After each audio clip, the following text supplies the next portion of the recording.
सो दोस्तों, एक और नया दिन और मैं बलजीत परमार हाजिर हूँ एक नया किस्सा, नई कहानी लेके।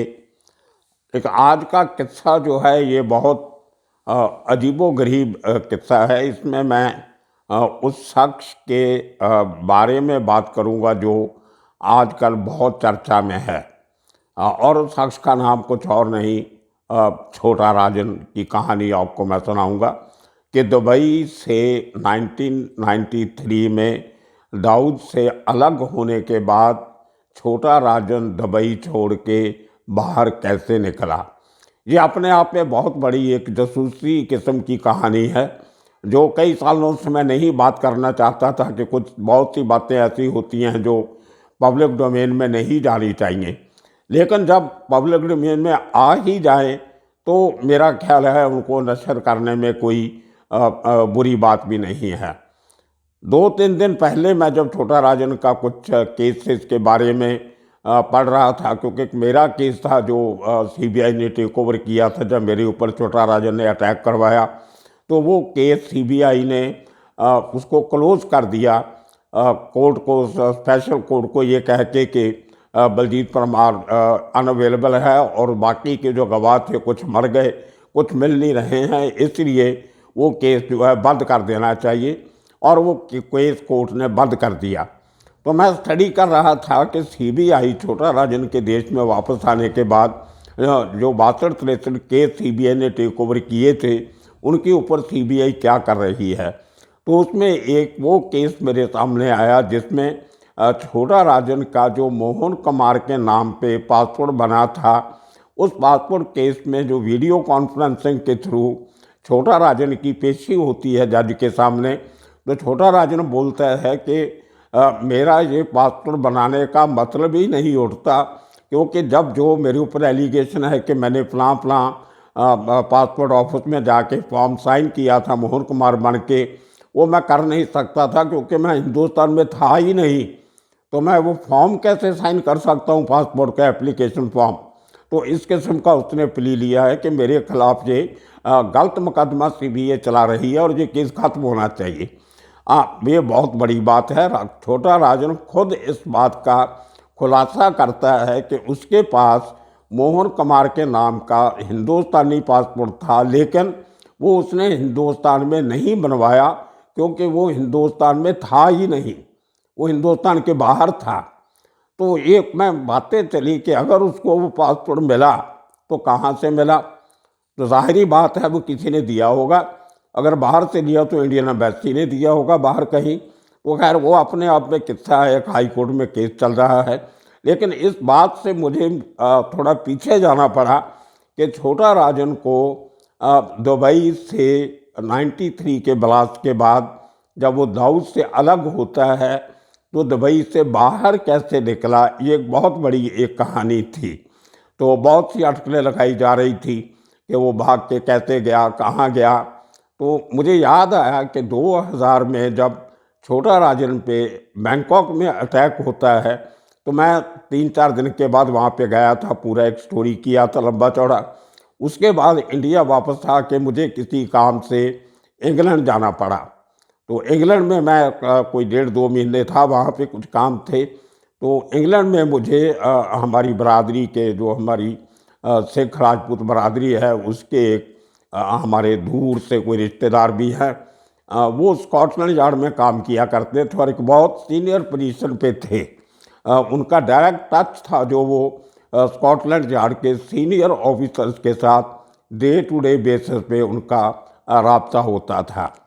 तो उनके थ्रू कुछ बात करते करते मुझे जब छोटा राजन के ऊपर हमले की बात चली, हम कहीं बैठे थे लंदन में, बातें चल रही थी, कुछ अंडरवर्ल्ड की बातें निकली और वहाँ पे एक और लेडी ऑफिसर थी जो स्कॉटलैंड यार्ड छोड़ के रिटायर हो के वो अपना कुछ उसने लॉ भी किया हुआ था, तो वो सॉलिसिटर बनने के चक्कर में थी और किसी सॉलिसिटर को असिस्ट कर रही थी उन दिनों में एक लॉ फर्म में। तो शी वॉज आल्सो देयर। तो 2000 में दिसंबर की बात है, ये क्रिसमस के दिनों की। तो वहाँ पे कुछ बातें चली छोटा राजन पे बैंकॉक पे हमले की। तो वहाँ वो बात निकलती निकलती वापस 93 तक चली गई जब ये बात हुई तो उन्होंने कुछ खुलासे किए। उन लोगों ने जिनको अंदर की जानकारी रहती है, हमारी एजेंसी तो बहुत छुपा के रखती हैं कुछ। एक छुपाने का भी एक पीरियड होता है, जो सीक्रेट्स होते हैं वो कोई 10 साल तक नहीं डिक्लेयर किए जाते, कोई 20 साल तक नहीं, कोई 30 साल तक नहीं। उसके बाद उनकी जो कॉन्फिडेंशियलिटी होती है वो ख़त्म हो जाती है और उनको पब्लिक डोमेन में लाया जा सकता है। लेकिन यहाँ पे कोई ऐसा प्रोसीजर नहीं है, तो अंदर की बातें अंदर ही रह जाती हैं, बाहर नहीं आती। तो उन दो बड़े लोगों ने, जिन्होंने इस पूरे कांड को बहुत करीब से देखा था, उन्होंने जो मुझे किस्सा सुनाया, वो किस्सा मैं आपको आज सुना रहा हूँ कि छोटा राजन दुबई से कैसे निकला। अब देखिए, 93 के ब्लास्ट के बाद कुछ अंदर खाते दाऊद और छोटा राजन की मन मुटाव चल रहा था। छोटा राजन वहाँ से निकलने की फिराक में था, लेकिन कोई मौका नहीं मिल रहा था, क्योंकि छोटा राजन का पासपोर्ट दाऊद कंपनी के पास था और बिना पासपोर्ट के छोटा राजन निकल नहीं सकता था। तो एक वीडियो आपने देखी होगी, बहुत सोशल मीडिया पे घूम रही है बहुत सालों से। दुबई में 26 दिसंबर की एक दाऊद के बर्थडे की सेलिब्रेशन की पार्टी, जिसमें छोटा राजन बाकी जो गैंगस्टर हैं डी कंपनी के और दूसरे भी, उनके साथ डांस कर रहा है। वो डांस करते हुई वीडियो वायरल हुई थी उन दिनों में भी, आज भी बहुत चलती है वो यूट्यूब पे और सोशल मीडिया पे।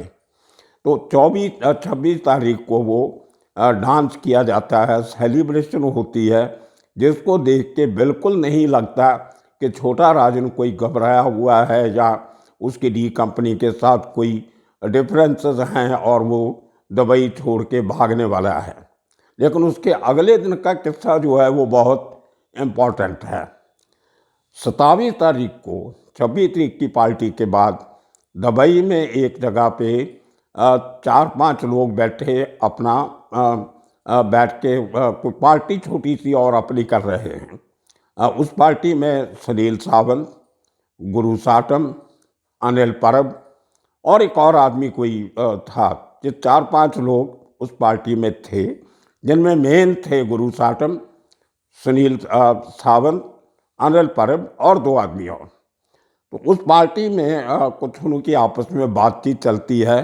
छोटा राजन उसमें नहीं था, तो छोटा राजन की बात निकलती है। ये सब के सब लोग तभी दाऊद के साथ थे, लेकिन गुरु साटम अंदर से छोटा राजन के साथ था। तो ये बात होते होते अचानक सुनील सावंत ने गुरु साटम को बताया कि जो न्यू ईयर की पार्टी 31 को होने वाली है, 31 और 1 जनवरी और 31 की रात की, उस समुंदर में एक बार्ज पे होने वाली है। बार्ज एक फ्लोटिंग स्ट्रक्चर होता है। 2 किस्म की बार्ज होती है, जो एक तो डम बार्ज होती है, प्लेटफॉर्म होता है, समुद्र में खड़ा कर देते हैं, उसको टो करके लेके जाते हैं टग से। एक मैकेनिकल बार्ज होती है जिसके ऊपर इंजन लगा होता है और इंजन खुद उसको चला के समुद्र में ले जाता है। तो ऐसी बार्जेस दुबई में किराए पे मिलती थी पार्टीज वगैरह समुद्र में करने के लिए। तो इस किस्म की एक बार्ज के ऊपर जो फ्लोटिंग बार्ज थी, उसके ऊपर 31 तारीख की न्यू ईयर पार्टी करने का प्रोग्राम डी कंपनी ने बनाया हुआ था। तो वो अक्सर मनाते थे, होता था। तो वहाँ पे सुनील सावंत ने गुरु सावंत को बताया कि 31 तारीख की रात को उस पार्टी में जो समुंदर में होगी, उसमें छोटा राजन को मार के उसको समुंदर में फेंक दिया जाएगा। तो ये छोटा राजन के आखिरी 3-4 दिन बचे हैं, उसके बाद इसका पोटला बन जाएगा। तो ये बात गुरु साटम को अंदर से बहुत सालों से छोटा राजन के साथ जुड़ा हुआ था।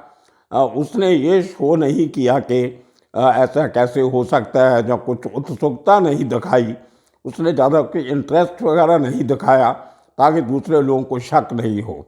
तो दारू वारू पीते ये बात निकल तो गई, लेकिन किसी को यह अंदाज़ा नहीं था कि इसके आगे क्या होगा। तो उसको रात काफ़ी लेट हो गए थे, वो लोग दारू वारी पी हुई थी। दारू पी के दुबई में बाहर निकलना, टैक्सी लेके गाड़ी लेके जाना रिस्की था लेट नाइट में। तो गुरु साटम ने सोचा कि आज की जगह कल सुबह मैं छोटा राजन को ये बात इन्फॉर्म करूँगा। तो दूसरे दिन मतलब 28 तारीख की सुबह वो छोटा राजन को ये बात कॉन्फिडेंस से बताता है कि भाई देखो तुम्हारा काम होने वाला है, कुछ तरीका सोचो जान बचाने का। अब दिन भर 28 तारीख की रात छोटा राजन ये सोचता रहता है कि मैं कैसे निकलूं, क्या करूं। गुरु साहब से सलाह करता है और किसी आदमी से बात नहीं कर सकता। तो पूरा दिन डिसाइड करने के बाद पासपोर्ट उसके पास है नहीं। दाऊद से पासपोर्ट मांगेगा तो उसको शक होगा, मांगा भी होगा शायद नहीं दिया होगा उसने, ये अंदर की बात है उनकी। लेकिन ये डिसाइड हुआ तो सोच कुछ उसने अपने लोगों से बात की होगी, बाहर अपने वकीलों से बात की होगी। उस समय तक छोटा राजन एजेंसीज के ज़्यादा करीब नहीं था, ये बात आपको दिमाग में रखनी पड़ेगी। He was one of the gangster, Dawood का आदमी था और एजेंसीज की निगाह पे था कि एक क्रिमिनल को काबू में करना है। तो वो कोई एजेंसीज का बंदा 93 तक नहीं था। तो ये सलाह के बाद, एडवाइस लेने के बाद 28 तारीख की रात को छोटा राजन इंडियन एम्बेसी जो थी दुबई में, वहाँ पे जाता है रात को अंधेरे में, ताकि दिन में जाएगा तो सबको पता चलेगा। लेट नाइट रात के 9:30-10 बजे वो एम्बेसी में एंटर करता है और वहाँ पे एम्बेसी का जो स्टाफ है उसको बोलता है कि मैं ऐसे ऐसे छोटा राजन हूँ, मैं दाऊद के साथ था, लेकिन 93 ब्लास्ट के बाद मैं उसको छोड़ के इंडियन एजेंसीज के साथ काम करना चाहता हूँ। मेरे पास बहुत सारे सबूत हैं, कुछ अंदर की बातें मालूम हैं कि जो ब्लास्ट में इन्वेस्टिगेशन में जो आपके काम आ सकती हैं। ये बातें मुझे वो स्कॉटलैंड यार्ड के ऑफिसर्स ने बताई।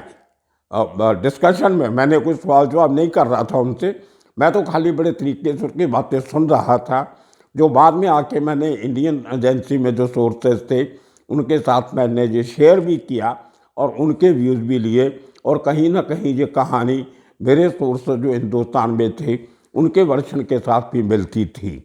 तो खैर, तो जब छोटा राजन ने ये बात स्टाफ में बताई वहाँ पे, तो बड़े हाई लेवल पे टेलीफोन खड़कने लगे, घंटियाँ बजने लगी। रात के 11:30 बजे छोटा राजन की मुलाकात करवाई जाती है एम्बेसी के अंदर एक सीनियर इंटेलिजेंस ऑफिसर से, जो वहाँ पे कवर पोस्टिंग कर रहा था। यह आपको मालूम होगा, ये तो ओपन नॉलेज है कि हमारे एजेंसीज का एक आदमी तकरीबन हर एम्बेसी में होता है और जो वहाँ पे हिंदुस्तान के जो सिक्योरिटी के इंटरेस्ट हैं उनको देखता है। तो वो ऑफिसर से, उस एजेंट से जो डिप्लोमेटिक मिशन में काम कर रहा था, उसकी मुलाकात छोटा राजन से लेट नाइट करवाई जाती है और वो शख्स इसको एम्बेसी में रखा जाता है पूरी रात। दूसरे दिन सुबह दुबई से हिंदुस्तान की होम मिनिस्ट्री दिल्ली में आईबी के ऑफिसर से, रॉ के ऑफिसर से बातचीत की जाती है, डिस्कशन की जाती है कि इसको कैसे आगे बढ़ा जाए। ये आदमी तो वैसे भी आके बैठ गया, तो वहाँ से इसको निकालने के लिए, किसी दूसरे देश में लेके जाने के लिए एक बहुत बड़ी समस्या थी। रेगुलर मीन से लेके जा नहीं सकते थे कि उसके पास पासपोर्ट नहीं था। तो एक ही डेस्टिनेशन था, उनका ये इरादा था कि इसको वहाँ पे लेके जाइए जहाँ पे पासपोर्ट की ज़रूरत नहीं पड़े। तो आप मानोगे नहीं, ये उनका कहना है मेरे इंग्लैंड वाले दोस्तों का। अब उनकी इन्फॉर्मेशन कहाँ तक सही है नहीं है वो जाने, जहाँ हमारी एजेंसीज वाले जाने।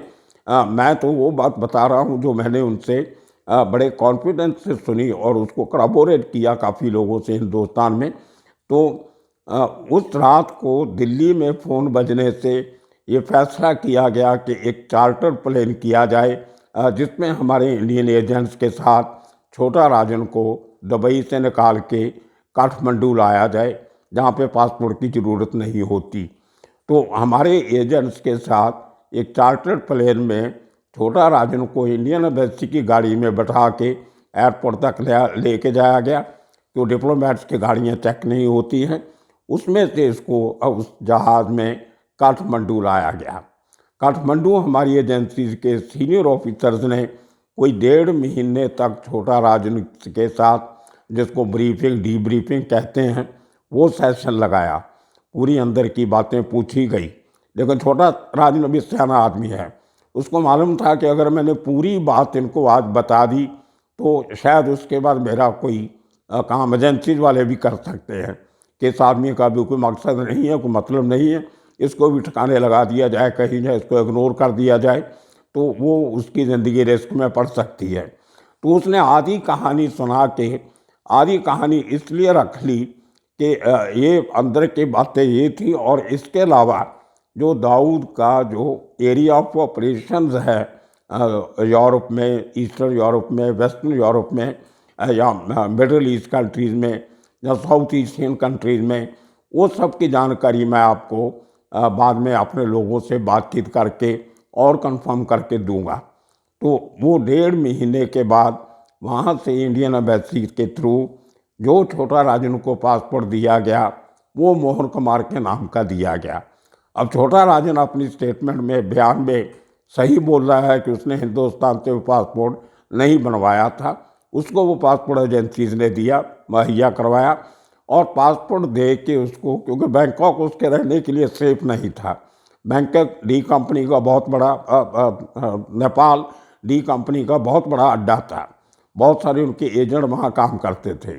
तो छोटा राजन को नेपाल में अकेले छोड़ना खतरे से खाली नहीं था, तो उसको एजेंसीज ने मदद करके अपने सोर्सेज से तंत्र मंत्र लड़ा के नेपाल से उसको मोहन कुमार के नाम का पासपोर्ट दे के उसको मलेशिया में सेटल करवाया, जहाँ पे गुरु साटम ऑलरेडी वहाँ पे इस्टेब्लिश था। तो ये एक किस्सा था कि किस तरह से छोटा राजन को दुबई से निकाला गया और किस तरह उसको पासपोर्ट मुहैया कराया गया। तो मलेशिया से बैठ के हमारी एजेंसी की निगरानी में छोटा राजन ने वो काम करने शुरू किए जो एजेंसी कहीं खुद करना चाहती थी, लेकिन कानून से हाथ बंधे होने के लिए या कुछ लंबी लंबी जो कानूनी कार्रवाइयाँ चलती हैं उनको बचने के लिए, शॉर्टकट के लिए वो कुछ काम छोटा राजन को दिए गए, जिनको हम आज बोलते हैं कि वो देश भगत डॉन है जो वो उसको एजेंसी वालों ने मनाया जब उनके टच में आया। तो छोटा राजन से एजेंसी का वास्ता 93 के उस एस्केप से पड़ा जो एजेंसी ने उसकी मदद करके उसको दुबई से बाहर निकाला। तो वो एजेंसी के थ्रू चलते चलते उनके टच में रहा, इतने साल उनकी निगरानी में रहा, और 2000 में जब उस पर हमला होता है तो एजेंसीज उसको वहाँ से बड़े तरीके से निकाल के वो दूसरे लोगों की मदद से उसको इलाज करवा के ऑस्ट्रेलिया में रीसेटल करवाया जाता है, लेकिन वो हमेशा एजेंसीज के टच में था। और ये इंडिया में वापस आने के पहले ऑस्ट्रेलिया में उसके ऊपर 2 बार वो दाऊद के लोगों ने, छोटा शकील ने, जो उसकी फील्डिंग लगा के अटैक करवाने की कोशिश की थी, दोनों बार छोटा राजन उससे बचा। तो बचने के बाद एजेंसी ने ये सोचा कि अभी इसके लिए बाहर रहना अकेला अच्छा नहीं है, और छोटा राजन के साथ उसके साथी बहुत कम बचे थे, गैंगस्टर जो आधे उसके थे पर उसको छोड़ के चले गए, हेमंत पुजारी, सुरेश शेट्टी, गुरु साटम सब छोड़ के चले गए बाद में, और छोटा राजन अकेला पड़ने लगा था, कुछ लोग मारे गए। तो वहाँ से ऑस्ट्रेलिया से उसको निकाल के लाना, उसको ज़िंदा रखना एजेंसी के लिए बहुत ज़रूरी था। कहीं किसी और के हाथ लग जाता या मर जाता तो बहुत सारे राज दबे रह सकते थे। तो उसको वहाँ से बड़े तरीके से ऑस्ट्रेलिया से उसको बाली बुलाया गया, वहाँ से उसको डिप्लोमेटिक चैनल के थ्रू उसके एक्रेडिटेशन करवा के हिंदुस्तान लाया गया। आज छोटा राजन जेल में, तिहाड़ जेल में बैठा अपने केसेस की इंतज़ार कर रहा है। एक एक करके सब केस बंद हो रहे हैं, कोई गवाहों के अभाव में, कोई बराबर इन्वेस्टिगेशन के डिले होने के चक्कर में। तो वो उसको ऐसा ऐसा करके केसेस जो हैं वो कम किए जा रहे हैं, बंद करके एक दिन आएगा जब उसको छोड़ दिया जाएगा। और वो जो एहसान उसने जो एजेंसीज के लिए काम किए, जो हमेशा कहता है कि मैं इस जो उसने स्टेटमेंट दी है पासपोर्ट केस में, उसमें छोटा राजन ने खुद बोला है वीडियो कॉन्फ्रेंसिंग के थ्रू कि मैंने एजेंसीज के लिए काम करता था। तो ये एक कहानी थी छोटा राजन की जो मैं आपको सुनानी चाहता था। आने वाले दिनों में और कहानियाँ किस्से लेके फिर हाजिर होंगे। तब तक के लिए आप सबका शुक्रिया, धन्यवाद।